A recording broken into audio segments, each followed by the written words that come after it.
What's up, guys? This is Manoj Guptani. I welcome you all on behalf of the Edupedia world. It's been a great day, and I'm sure that you guys are living your life to the fullest. Perfect, guys. That's awesome. Way too awesome. So, by now we have already covered two of our presentation in which we did discuss about the relevant topics relating to the audit of consolidated financial statements. This is the third and the last presentation with respect to this particular topic and chapter, which I'll be covering over here. So I just hope that you guys have revised your topics which have been already covered by us. Perfect, guys. That's great enough for your part. And if in case you haven't revised it up, definitely go back and revise that topic. Perfect. Fasten up your seatbelts. We are about to take off with the first topic of the day, and that will be the major accounting aspects which are required to be considered while auditing CFS. So guys, if you remember my last presentation, I did told you one thing, that I'll be covering the major accounting aspects in my next presentation. So as promised, here I am, and this is just for you guys. So the major accounting aspects which are required to be considered while auditing the consolidated financial statements. What are those accounting aspects? Number one, permanent consolidation adjustments. Number two, current period consolidation adjustments. Number three, compliance with the accounting standards. Number four, impairment loss on goodwill. Number five, negative minority interest. Number six, difference in reporting dates. Number seven, notes on accounts. And finally, concluding with disclosure. Don't worry, I'm not just briefing you up about this particular stuff. So what are we going to study in this presentation? I'll be covering each one of them one by one in order to make you aware and make you understand with a complete clarity with each and every related topic. So don't worry, we'll mark the beginning of each one of them one by one. Let's start our thing with the first one, that is the permanent and current period consolidation adjustment. This question was asked in CA final examination for May 2013 as well. So you need to sit on the edge of your chairs in order to make you understand this kind of stuff. So, permanent consolidation adjustment. So guys, permanent consolidation adjustment. These are the adjustments that are made only on the first occasion of the preparation and presentation of the consolidated financial statements. So, this is something which is done only once, and that too at the first occasion. That is why probably they are called as permanent consolidation adjustment. Okay, so what will be included in this? Let's quote some of the examples. Number one, determination of excess or deficit of the cost to the parent over the parent's portion of equity of that subsidiary at the date on which investment in that subsidiary is made. By that I simply mean, okay, what amount was your about whether you made this transaction in excess or deficit, and what was your cost in acquiring that subsidiary or making it as your subsidiary over your parent's portion of the equity, the kind of investment that you made, and what did you got in that after in consideration of that. So we are comparing that. You invested some of the amount, okay, and you got the share capital of that. So whether you were able to get that in excess or you had to like held up some of your bucks in terms of deficit. So determination of that excess or deficit to the cost to the parent over the parent's portion of equity of the subsidiary at the date on which investment in that subsidiary is made. Number one. Example number two, determination of the amount of equity which is attributable to the minorities at the date on which investment in the subsidiary is made. So there are two accounts which are basically done over there. So one is the minority interest account, one is the normal account, okay, in which your holding will be taken care of. So what is the amount of equity which will be applicable or attributable to the minorities? You had one company as a subsidiary in which you are holding like approximately 90%. Okay, so that 10% will be like attributable to minorities, obviously. So you need to determine that amount which is of the equity which will be attributable to the minority as on date of that investment in subsidiary is being made. And finally, example number three, determination of goodwill or capital reserve. Whether you procured that subsidiary at a higher price, okay, so that will be considered into your goodwill, or whether you are able to take out some of the advantage while receiving and acquiring that subsidiary at a lesser price, then the same will be considered under your capital reserve.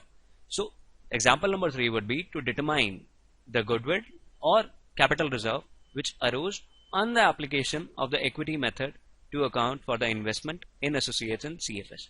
These are the 3 broad examples, okay, and these are done only once, that too on the first occasion of the preparation and presentation on the CFS. That is why they are called in as permanent consolidation adjustment. Perfect guys, cool, let's go ahead. Moving on to the current period consolidation adjustments. So guys, the current period consolidation adjustment, as the term current period says, okay, this will talk about something, some transactions, some adjustments that are going to be made in the accounting year for which consolidation of the financial statement is done.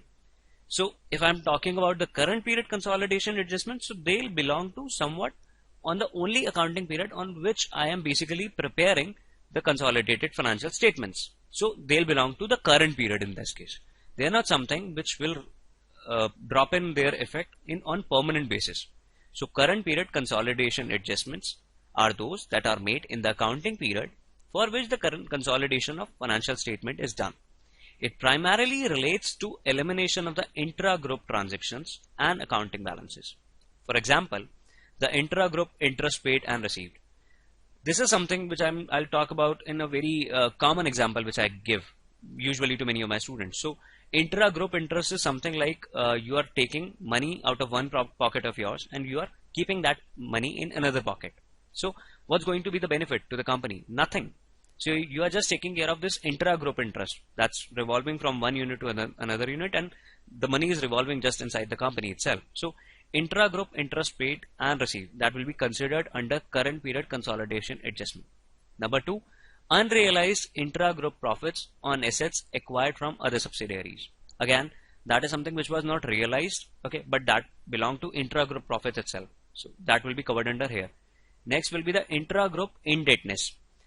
Company A is my subsidiary. Company B is also my subsidiary. Company A took some amount of loan from company B of mine. Both the companies are my subsidiaries. So one company is providing loan to another company. So that will be considered under intra-group indebtedness. So the intra-group debt which is being taken care of, so that will remain under the category of current period consolidation adjustment. Then there is some of the adjustments which are being made related to harmonizing the different accounting policies followed. So again, that adjustment, since it's being done in order to ensure the current period consolidation, so that will be included in that itself. And lastly, the determination of the movement of equity attributable to minorities. Again, since this is something which is done for the current period itself, so that will be covered under current period consolidation adjustment in itself too. So that was all about the current period consolidation adjustment and permanent consolidation adjustment. This question was asked in CA final examination for May 2013, and I hope I was able to make you clear with these two concepts as well. Perfect guys, let's move to the next topic, and that will be the auditor's duty with respect to the permanent consolidation adjustments in a consolidated financial statement audit. What are your duties with respect to permanent consolidation adjustment in any kind of CFS audit? So guys, first of all, as an auditor, you shall verify that the calculations which have been made appropriately or not, in order to ensure that you are doing the permanent consolidation adjustment in an appropriate manner. You need to first of all verify the calculations which are being made. Number 2, you need to examine the determination of pre-acquisition reserves of the subsidiary and associates. Date of investment in subsidiary and associates assume very great importance in this regard. So you need to examine the determination of the pre-acquisition reserves. Number 3 will be the examination of the allocation of the pre-acquisition rights reserves. So examine whether the pre-acquisition reserve have been allocated appropriately between the parent and the minorities of the subsidiary or not. Number 4, verify the changes that might have taken place in these permanent adjustments. So where on account of subsequent acquisition of shares in the subsidiaries, associates, or on account of disposal of a subsidiary or associate in the subsequent years. So you need to verify the kind of changes that might have taken place during these permanent adjustments. Number 5, examine the joint venture agreements. That is something which I am telling you from the last presentation itself. So wherever you see any kind of joint venture being done between the two companies and you are auditing any of the parent, so you need to first of all examine the joint venture agreement to establish whether any change has taken place in the interest of the parent in joint venture or not. There might be a case that till last year it was a joint venture and you were the person who was having an absolute control of it, okay, by the more than 50% in that scenario. But now some equations have changed between the two entities and now your stake is just merely 40%. So things will change in that particular stuff. So you need to aware of this idea that examine the joint venture agreements time to time. And it may happen that in any of the case where one subsidiary goodwill arises and in case of another subsidiary there is some capital reserve, okay, so you as a parent, okay, parent company may choose to net off these amounts to disclose a single amount in the consolidated balance sheet.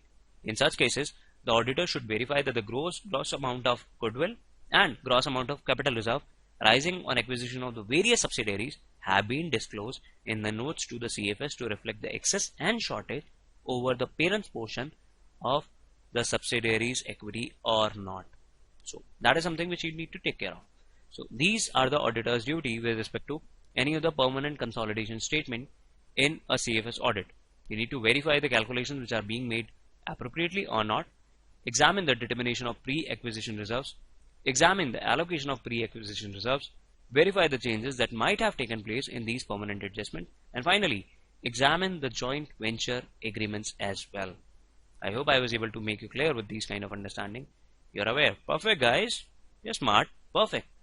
Let's move to the next thing. That will be the auditor's duty with respect to the current period consolidation adjustment. So what are your duty as an auditor with respect to the current period consolidation adjustment in a CFS audit? Number 1, verification of the memorandum records. That is something which you need to do in any of the case.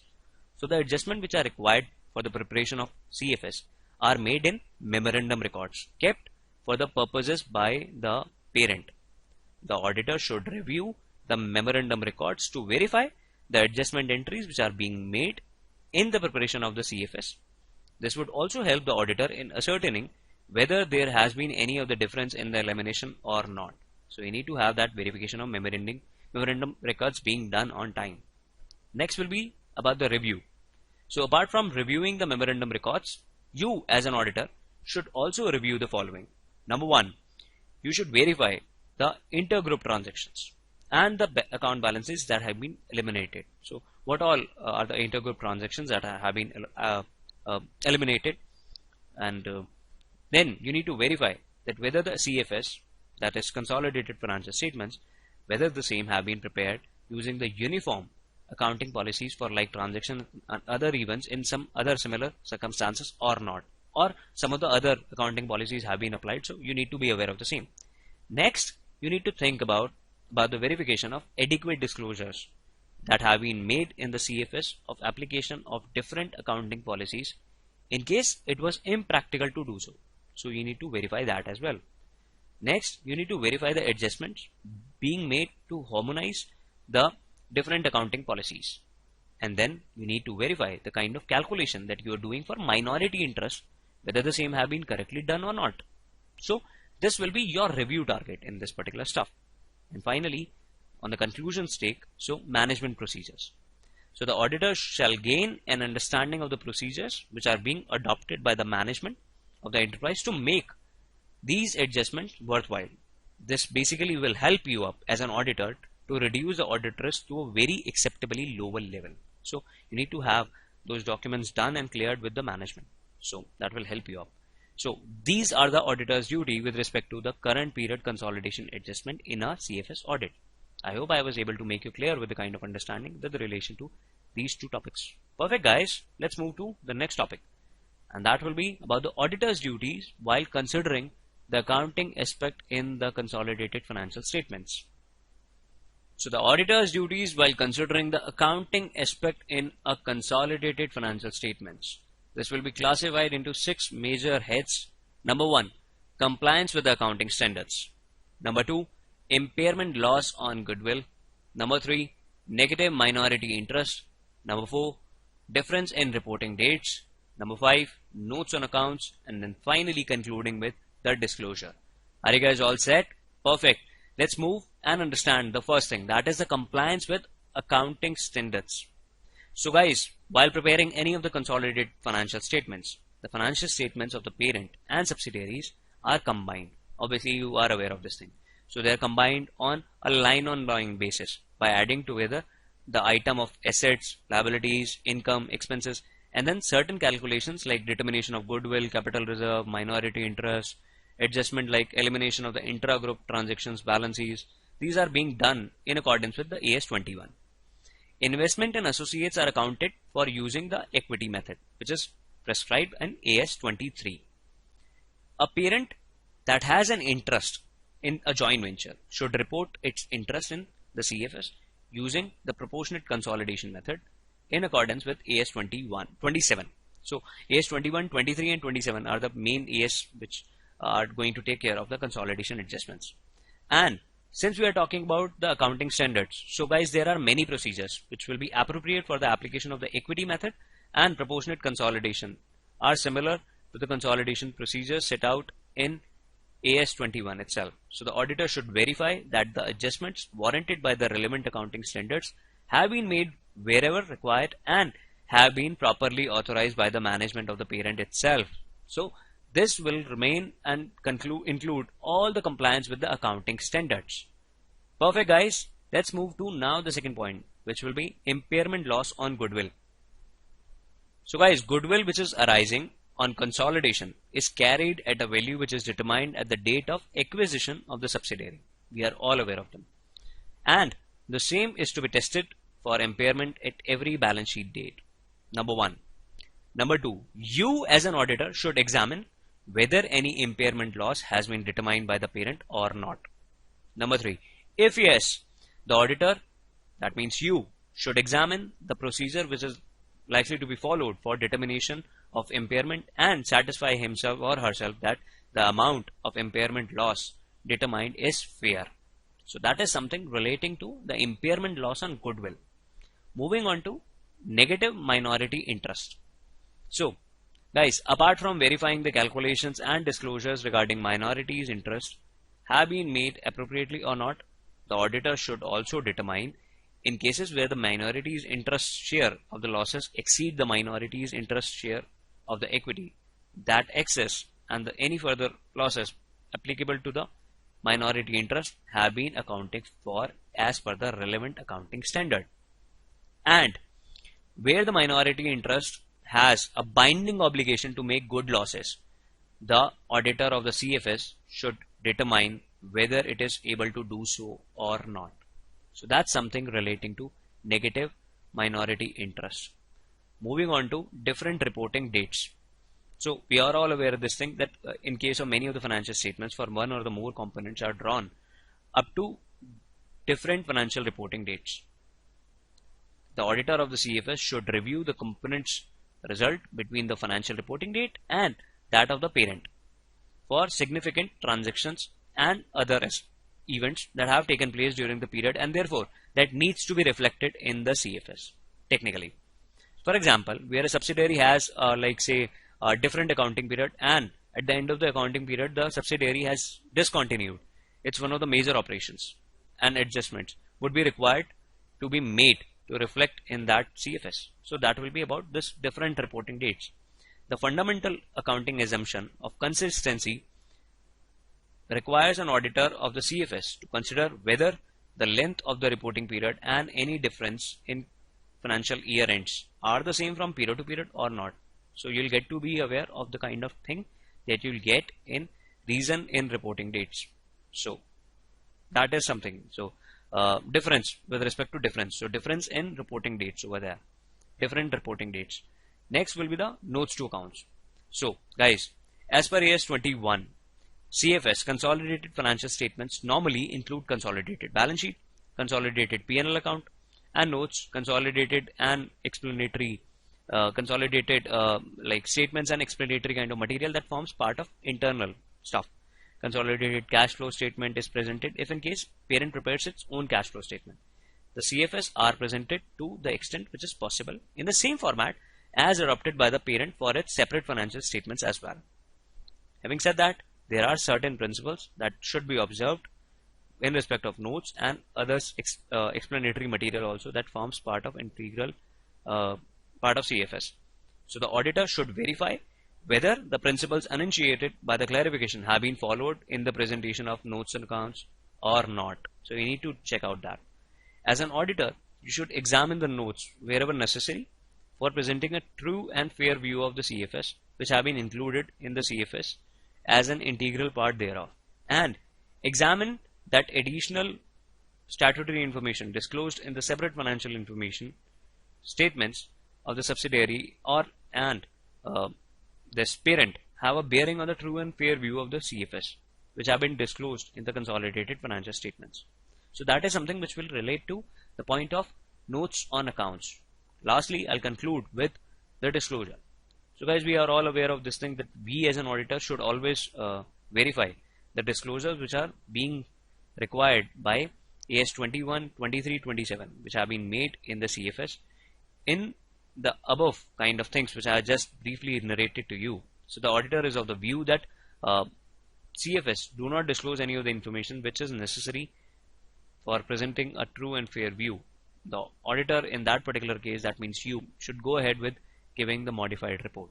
So this is something which needs to be done accordingly. So I hope I was able to make you clear with the kind of things and the conceptual clarity with respect to the auditor's duty while considering the accounting aspects in the CFS. Perfect guys, with this topic of yours, that is the accounting and auditing for basically the auditing for the CFS consolidated financial statements comes to an end.